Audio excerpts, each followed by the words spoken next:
35 John Hamlin Street in Accra. Good evening to you. Thank you so much for joining us. This is News360. I am Noble Crosby Annan. And to all of you joining us across our social media platforms, thank you for your company once again. Don't forget that we are very interactive. I am Bernice Abubeidu Lansa. A look at our headlines. News360 Headlines is brought to you by Pepsodent Charcoal and Pepsodent Herbal. EcoBank. Coming up, international relations expert backs petition filed by 2 Ghanaians at the International Criminal Court against South Africa over xenophobic attacks on Ghanaian nationals.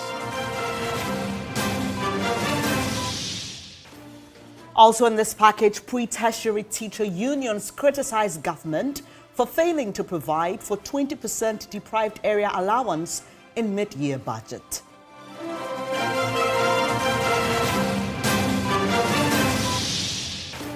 Cybersecurity Authority warns consumers about scams by fraudsters exploiting online delivery.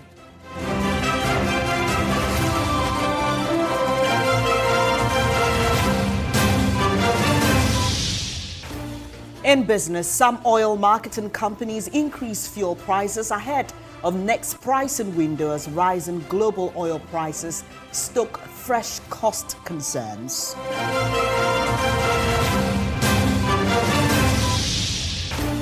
Much later in international news, Nigerian president approves the country's largest military expansion in recent times.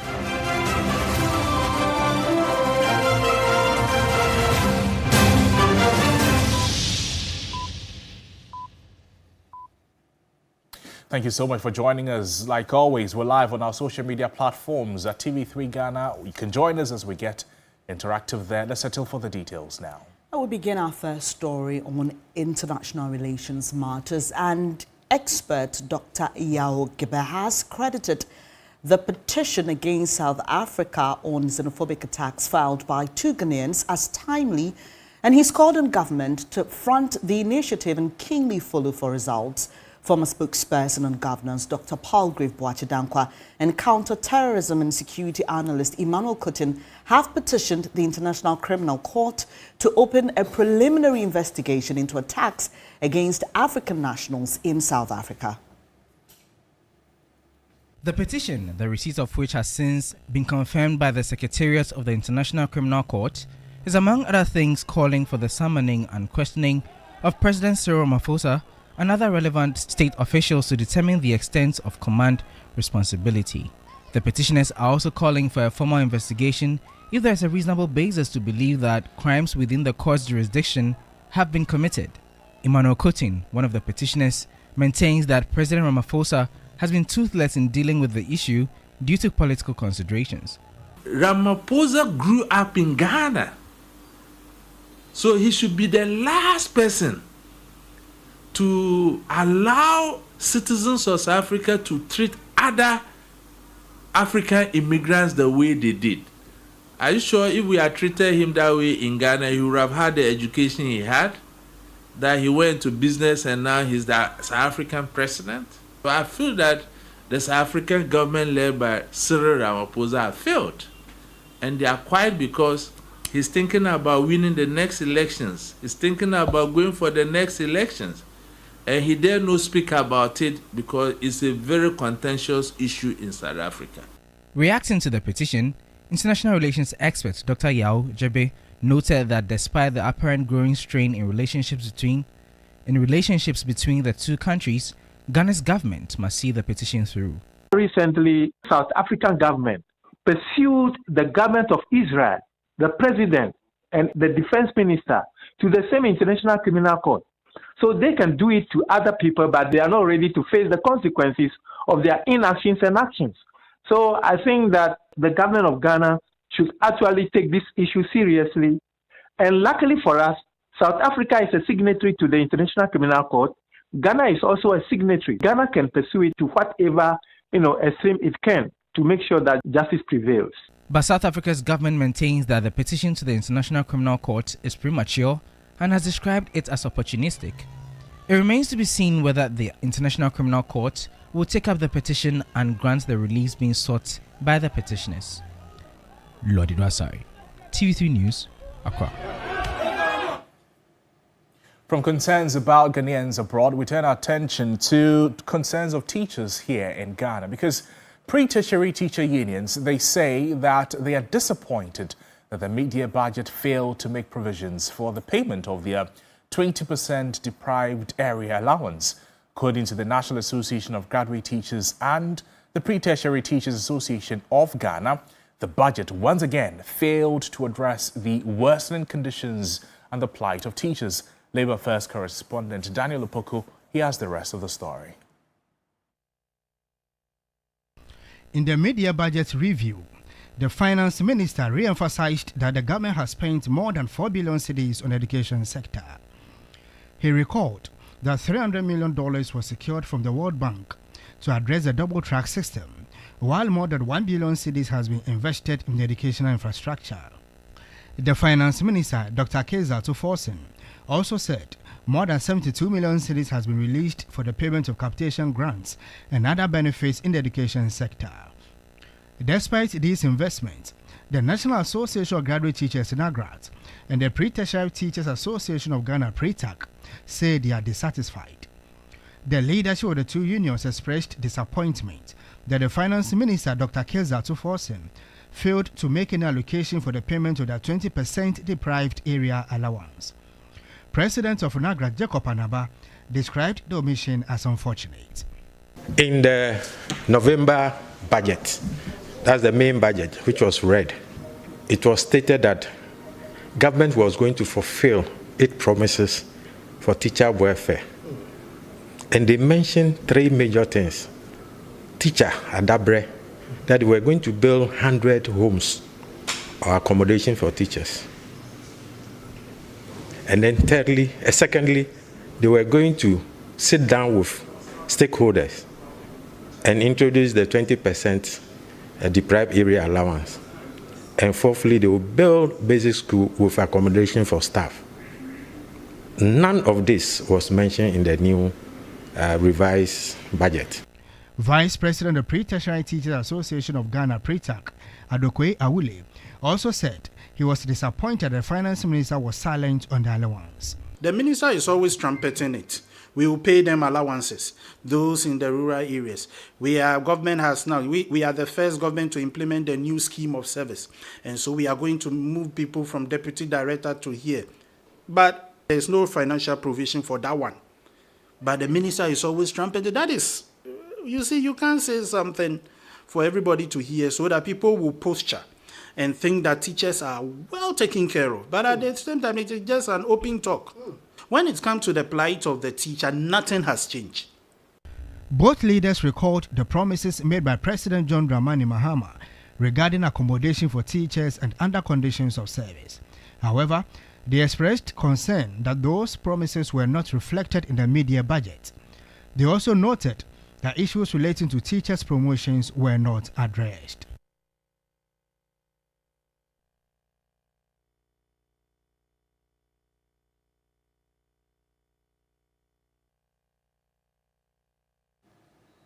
You're still watching News 360. It's now time for some reflection as we commemorate 14 years of the passing of former President John Evans Atta Mills. And President John Dramani Mahama says his administration will continue to make decisions that prioritize the welfare of Ghanaians and protect the country's democracy as the best way to honor the late President John Evans Atta Mills. He reflects on his time as vice president, working closely with the late president 14 years ago. He pledged to uphold the values of integrity and unity in his honor.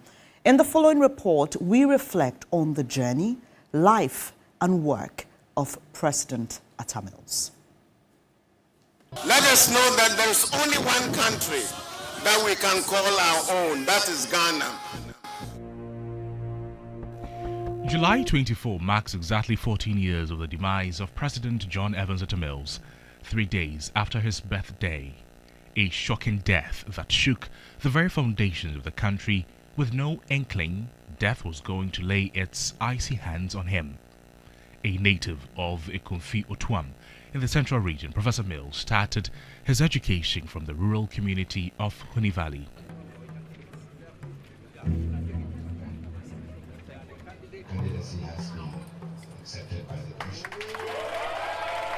An entry into politics came as a surprise to many as he drafted from the Internal Revenue Service, where he was the commissioner, to be the running mate to President J.J. Rawlings in the 1996 elections, and consequently became vice president when Rawlings won the presidential election. We don't promise you the moon. We think that politics is about human beings. Mills had the opportunity to lead his party into the 2000 and 2004 presidential elections, but lost to President John Agyekum Kufuor. Campaigned on the slogan, Better Ghana Agenda, and on his election, he moved to put them into fruition, a bosom compatriot. Speaker Gbagben in his eulogy revealed the former head of state lived as a human being. President Mills governed with humility in an age that often rewards spectacle. He spoke often of probity, accountability, and a good heart he brought to the service of this country, not as slogans, but as genuine standards by which he measured his own conduct. A legacy for his contemporary Ghanaian politics was a stable nation he led that was at peace with itself. His acclaimed man of peace accolade was not a mere rhetoric. Perhaps the economy was Mills' greatest point of success. During his presidency, the economy became stable, with inflation staying at single digit for about 3 years. I want to give you very good education so that His death elevated his vice president at the time, John Mahama, who is living his legacy, he contends. As I reflect on the responsibilities that the people of Ghana have entrusted on me today, I often recall his quiet wisdom and steady temperament. These values continue to remind me that every decision that I take must ultimately serve the people of Ghana and strengthen the democratic institutions that would outlive us all. The greatest tribute we can pay to President Mills is not found in any speeches or ceremonies or anniversaries annually. The greatest tribute we can pay to him lies in our commitment to the principles that he cherished and lived for. President Mills may be gone, but his calm insistence on the right thing to be done continues to be a dream of the family. That a lot has to be done. For example, our galamsey, it has to stop completely. The loot for the state has to be recovered. And the Atta Mills Memorial Library in Cape Coast has to function. And Commander Sugar Factory, another dear one, it has to be operated. Mills is gone forever, but his memory will live on.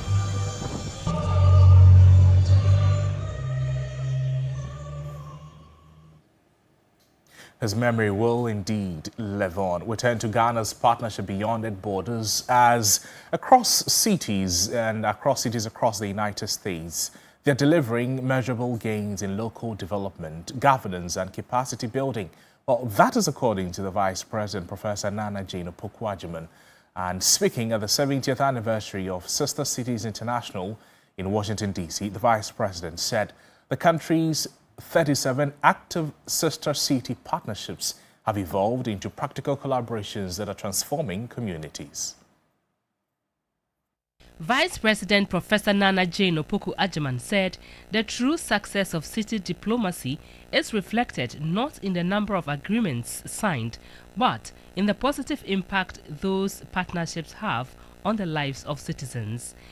Sister cities and other municipal partnerships can make a practical contribution to that effort. They can connect American and African small businesses, encourage trade missions, and even more importantly, strengthen manufacturing and logistics networks and extend the reach of digital commerce and financial technology to cities and towns that are too often overlooked.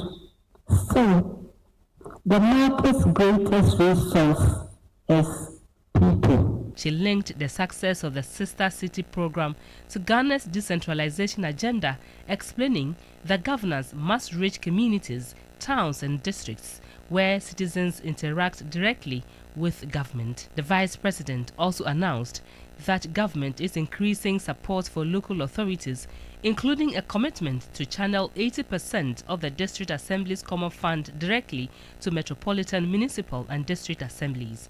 She said stronger partnerships between African cities and their counterparts around the world will be key to promoting sustainable economic development. Urban planning, climate shocks, public health, and disaster preparedness increasingly need cross-border cooperation. African cities are developing innovative responses to flooding, waste management, and clean energy, becoming laboratories for solutions whose value extends well beyond our continent. For these partnerships to realize their full potential, they should remain focused on practical objectives. Professor Opoku Agyeman also underscored the importance of cultural exchanges, describing people-to-people relationships as the foundation for trust, mutual understanding and lasting peace. The 70th anniversary celebration brought together city leaders, diplomats, development partners and community representatives from around the world. You're still watching News 360. Online food purchases have become part of everyday life for many Ghanaians, largely due to its convenience. Well, cyber criminals are increasingly taking advantage of this by creating fake restaurant and food vendor accounts online to deceive unsuspecting customers. Nura Mohammed has more in this report. A quick meal ordered with just a few taps on an electronic device may seem harmless. But behind some attractive social media pages and messaging accounts are fraudsters posing as legitimate restaurants and food vendors. According to the Cybersecurity Authority, these impersonation scams cost victims more than 296,000 Ghana cedis in just the first 6 months of 2026. The scams often begin with fake advertisements offering discounted meals or special promotions. Customers are asked to make advance payments through mobile money or bank transfers. Once payment is made, the supposed vendor disappears, blocks the customer, or simply never delivers the order. The authority says the growing popularity of online food delivery has created new opportunities for cyber criminals to exploit trust and convenience.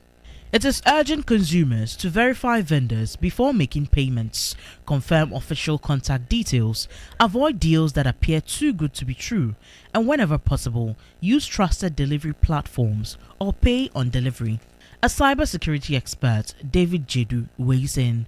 So when you look at the very most mode of operandi for these scammers, it has been listing a fake Google profile on the internet. So if a company is not in Kumasi, they create a branch in Kumasi for you. So sometimes some of the companies, okay, because of the business we do, our audience are on Instagram. So they don't care about creating Facebook, TikTok, or X, or LinkedIn. So these scammers will now go and create an account at those places that it's vacant for them, and that they use the same company details. As more businesses move online, cybersecurity experts say public awareness remains one of the strongest tools in preventing digital fraud. We are going to check, okay, this business I'm dealing with, assuming somebody speak to me about the company, I see them on Google. Do I go to their website to verify their existence? When I go to their website, the number that I have, does it conform with their official website? So you see, the account was created 2 years ago, but the business profile name had changed like 4 times. That should tell you that what kind of business are they doing that they are updating their business name like that. So that is a red flag. Now, comment section disabled is a red flag.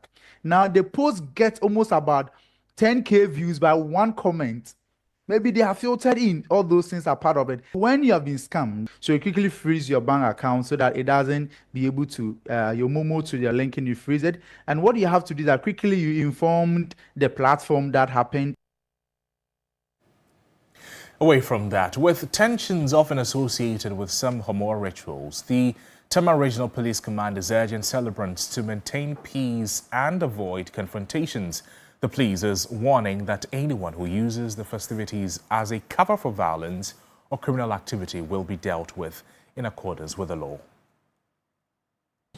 As we approach the Homoa festival season, traditional rulers, priests and priestesses will involve the performance of their rituals, customs and traditions preceding, during and after the Homoa festivities. Others will sprinkle their traditional food, kwekwe. There have been attacks and counter-attacks and confrontations as to who sprinkled the traditional food that leads to violence and breach of the peace. On this note, I wish to remind all residents that the celebration should be marked by peace, unity and respect for the law. We urge celebrants to avoid acts of violence, unnecessary confrontations, disorderly conduct, and activities that may endanger public safety. The police will provide adequate security throughout the festival period and will take firm action against persons who engage in criminal conduct under the guise of festival celebrations. To armed robbers, drug peddlers, violence offenders, and all persons engaged in criminal activities within the Tema region, our message is simple and clear. The Tema Regional Police Command remains resolute, vigilant, and fully committed to combating crime. We have strengthened intelligence gathering, patrols, and collaboration with other security agencies. There will be no heaven for criminals within the region. Now, more than 3 decades after Ghana returned to constitutional rule, tribunals are making a comeback following Parliament's passage of the Tribunals Bill 2026. In the following report, my colleague Evelyn Tingma explores how the old tribunals operated and what may be different this time. Tribunals are not entirely new to Ghana's justice system. They first became prominent during the military governments that followed the 1979 and 1981 coups. At the time, public tribunals were introduced as part of what was described as a revolutionary justice system. The objective was to deliver justice quickly, affordably, and closer to ordinary citizens. The tribunals handled cases involving corruption, armed robbery, economic crimes, and other offenses considered harmful to the state.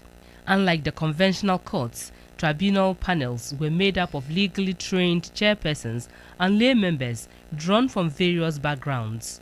Proceedings were generally less formal, and cases were expected to be resolved much faster than in the regular courts. However, the system was also one of the most controversial institutions of the period.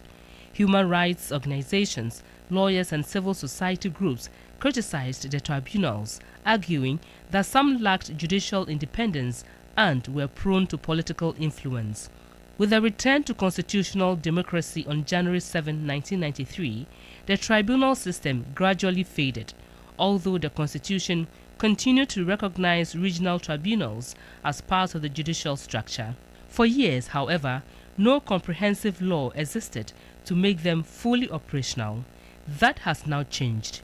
Parliament on July 16 passed the Tribunals Bill 2026, creating a legal framework for the establishment and operation of regional and district tribunals across the country. Government says the move is aimed at improving access to justice, reducing delays in criminal trials, and easing the workload of the conventional courts. Unlike the tribunals of the revolutionary era, the new tribunals will operate under the authority of the independent judiciary and within the framework of the 1992 Constitution. One was operating under a military regime. There was no issue of accountability. There was no issue of respecting the rights of others. It was more informal, disorganized, and largely based on the decisions of, if you like, the panel. But now, because it's under a strict legislative framework, their decisions can be judicially reviewed and can be appealed against, and it's under a better system, if you like. You can always guide or guard or prevent them from going overboard. But in the past, it was not like overboard because there were no even boundaries. They could do anything and anyhow. The tribunals will be presided over by qualified judicial officers appointed through constitutionally recognized processes. Their proceedings will be governed by the same constitutional safeguards that apply in the courts. That means accused persons will continue to enjoy the right to legal representation, the presumption of innocence, public hearings where appropriate, and the right to appeal decisions. Government believes the specialized tribunals will help deal more efficiently with cases involving financial crimes, tax and customs offenses, illegal mining and other offenses assigned by law. Legal experts say while the institutions may carry the weight of history, their future will largely depend on how faithfully they uphold the constitutional principles of independence, fairness, and the rule of law. Evelyn Tenkma, TV3 News, Accra. You're watching News360. We're live also on all our social media platforms at TV3 Ghana. Let's now get a look at how the weather condition for the next 12 to 24 hours will be like. Weather News segment is brought to you by Syntex Tank.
reservations.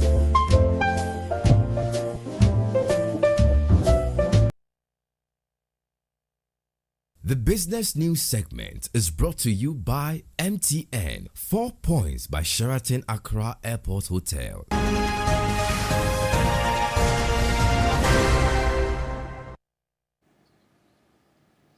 Let's bring you some business news here on News 360. Some oil marketing companies have begun increasing fuel prices even before the start of the next pricing window. They cite mounting pressure from rising international petroleum prices and growing geopolitical tensions in the Middle East.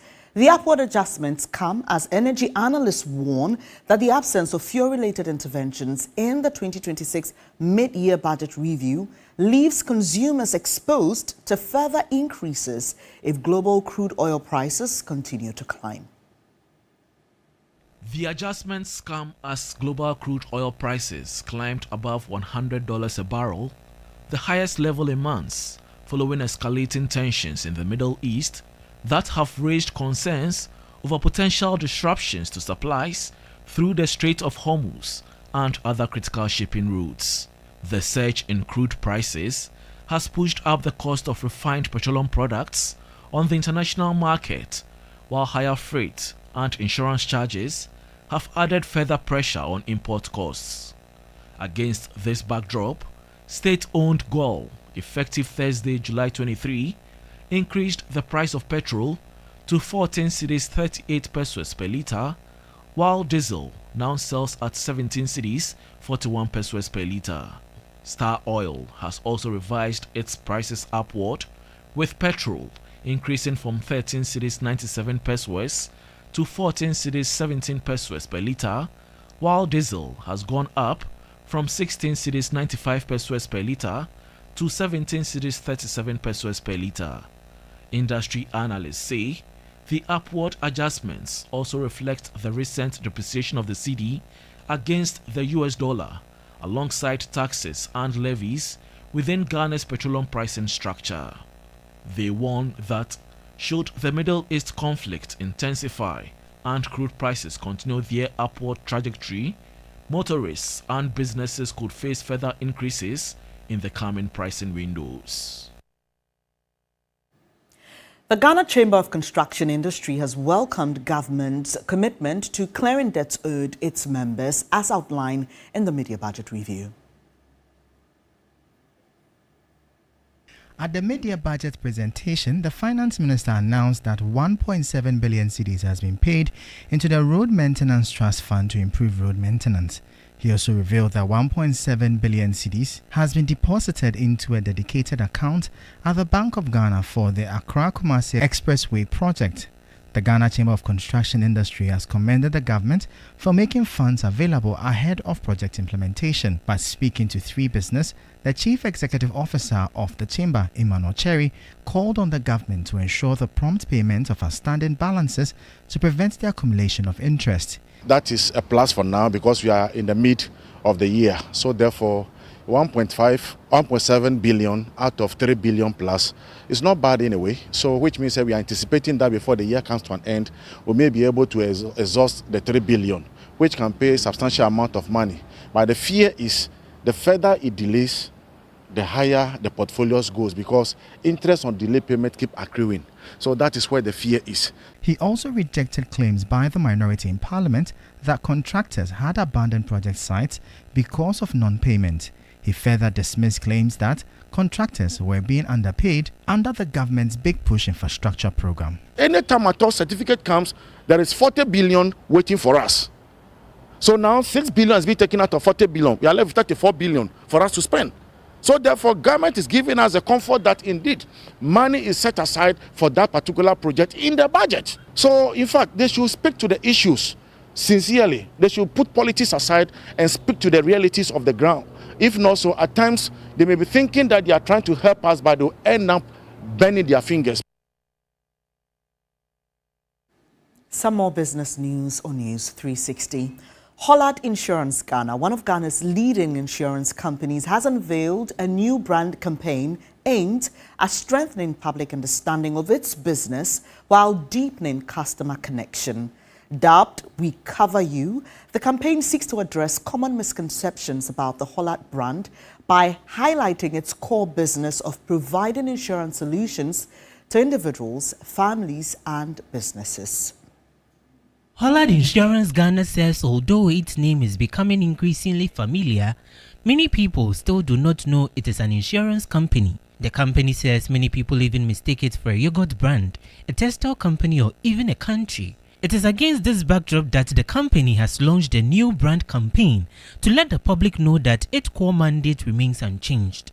Speaking at the launch of the campaign, the managing director of Hollard Insurance Ghana, Daniel Addo, explained that the new We Cover You campaign is designed to correct those misconceptions, strengthen brand awareness, and demonstrate how the company's insurance solutions protect what matters. We formerly were a company called Metropolitan Insurance. Then in 2015, we became Hollard Insurance. I mean, Hollard, as I've said, is the top 4 insurance company in Ghana. And our impact is really the protection we provide for our clients. Insurance is about providing confidence, peace of mind, so everybody can go about their daily routines. The acting head of marketing and corporate affairs, Avio Benideri, said the company will continue to strengthen its operations to better serve customers with a wide range of insurance solutions offered through Hollard Insurance and Hollard Life. We are also going to make sure that innovation shouldn't just sit in our office. You sitting at home watching me should be able to have it. And so we've made sure that now when you walk into some select Melcom and Shell shops, you'll be able to buy motor insurance of the products. This product has not been heard of before, but we are the first insurer to introduce such thing. And so we've made it available like that. We are also making it possible that we did congest our office, so you can just do insurance via your mobile phone. So we've done a lot of industry first, and we are hoping to do more with this campaign launch and then telling people that we are your insurance of choice. That'll be all for business news, and we leave you with some forex and commodity news.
launched the maiden Garmanche Tennis Open Championship as part of activities for this year's Homo Festival. 3 Sports Mandela Yao was there and has more in this report.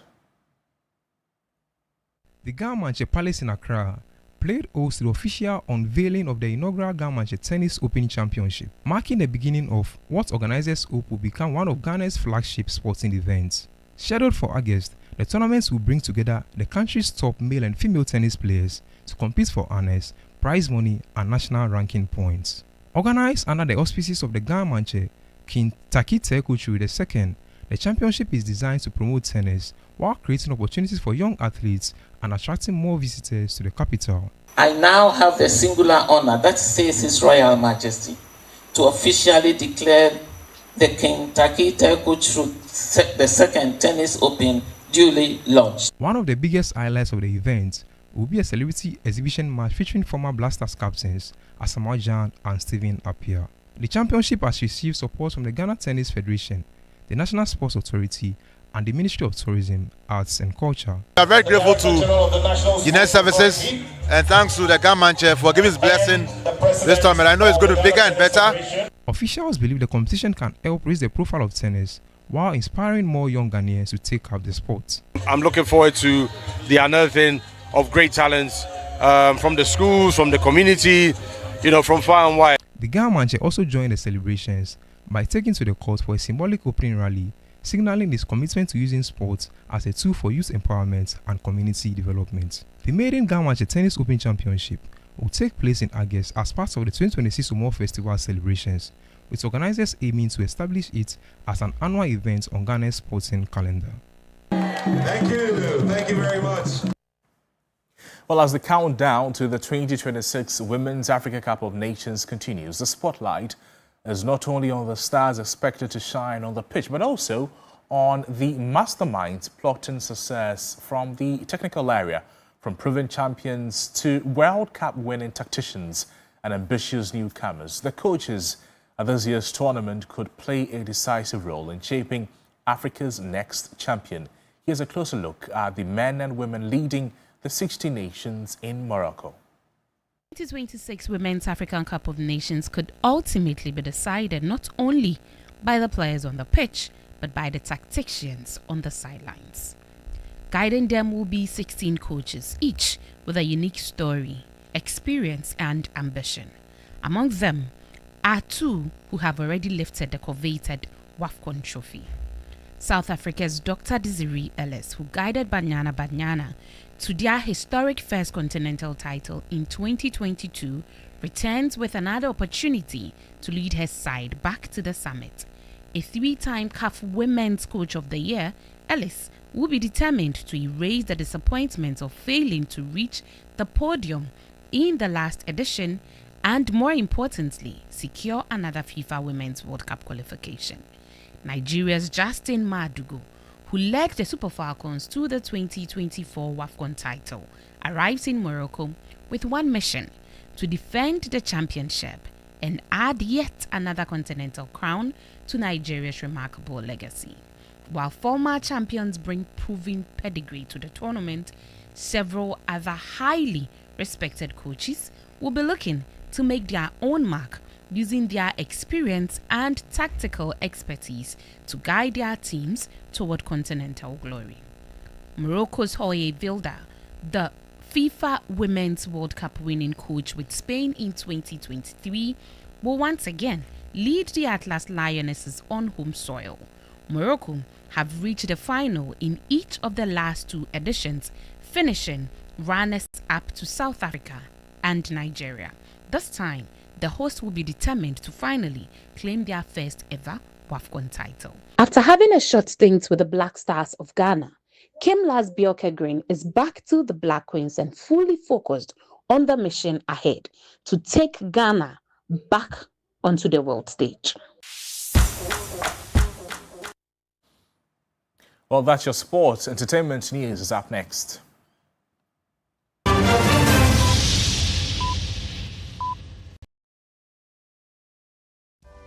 In my line of work, a confident smile is everything. Kale Charcoal Toothpaste keeps me on top of my game and ensures my smile is always radiant and bright. With the tiring nature of my job, we spend several hours under the scorching sun. To keep our teeth white and our breath fresh all the time, we use none other than Kale charcoal.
Good evening and welcome to the entertainment news segment here on News360. My name is Noella Donko. Now, Director of the Diaspora Affairs at the Office of the President, Kofi Oche-Darko, is calling for a shift from celebrating talent to building a thriving creative economy. At the Creative Economy Summit in Accra, creators, investors and policymakers outlined strategies to drive innovation, attract funding and position the sector as a major contributor to national development. Naftaliba has more. Individuals and people, creators here in Ghana. We just need to create an ecosystem. Stakeholders in Ghana's creative industry gathered in Accra for the Creative Economy Summit, an event aimed at unlocking the full potential of the country's orange economy through investment, innovation, and collaboration. The summit brought together filmmakers, artists, entrepreneurs, investors, policymakers, and other industry players to discuss practical strategies for building a sustainable creative economy. Delivering the opening address, the Director for Diaspora Affairs at the Office of the President, Kofi Otredako, KOD, stressed that Ghana's creative sector has grown beyond conversations about talent alone. According to him, the country's creative industry has reached a stage where its growth can no longer depend solely on creators, but requires active participation from government, businesses, and investment partners. Creative economy has reached a stage where it cannot be discussed by creatives alone. It now requires the attention of business, government, and of course, investment institutions. And I think that is exactly where Ghana ought to be. KLD noted that the focus must now shift from awards and recognition to building businesses that attract investment, protect intellectual property, embrace technology, create jobs, and expand into international markets. It takes us beyond awards and recognition. It moves us into investment, intellectual property, financing that's very essential, especially in the African space, technology, exports, and job creation. It asks whether our creative businesses are being built to last, whether they can attract capital, and where they can compete beyond our borders. Speaking to 3 Entertainment's Naftali Ba, producer of Creative Economy Summit, Dorina Amina Abubakar, said she was confident the event had laid the foundation for practical recommendations that would drive investment, strengthen the creative ecosystem, and transform Ghana's creative industry into a key pillar of national economic growth. I think it is so crucial for us to have these convenings to really talk about how we can make tangible next steps towards ecosystems that are sustainable for creators. These conversations that are happening in the conference room are not hypothetical. They are actionable steps towards a much brighter future. I'm actually Ghanaian, and I believe so deeply in the ecosystem that is here. I've seen firsthand that there is no deficit of talent at all. There is so much creativity and so much culture. So it's about supporting with infrastructure and just championing for the creatives to know that they can make careers out of their creativity. And on to some more stories. After weeks of captivating audiences with love, heartbreak, and unforgettable moments, Date Rush is set to return with its much-anticipated grand reunion. The special edition will bring together contestants who found lasting love and those whose relationships took a different turn, offering viewers an exclusive look at what happened after the cameras stopped rolling. Who is still together, who has moved on, and what really became of the connections that had fans talking throughout the season. The grand reunion promises honest conversations, emotional reunions, and surprising revelations. And it's going to be taking place on the 25th of July, so do make a date with us right here on TV3. But that's it for the entertainment news segment here on News 360. My name is Noella Donko. Thank you, Noella. It's time now to bring you international news updates. And Nigeria's president has approved the country's largest military expansion in recent times, an attempt to tackle security challenges plaguing the nation. Bola Tinubu has given the green light for the recruitment of 28,000 extra soldiers and the creation of 4 new army divisions, which will take the total number up to 12. Thank you so much for spending the last hour with us. But as always, more news on our website, 3news.com. I am Noble Crosby Annan. And I am Bernice Abubaby Lanza. Have a good evening.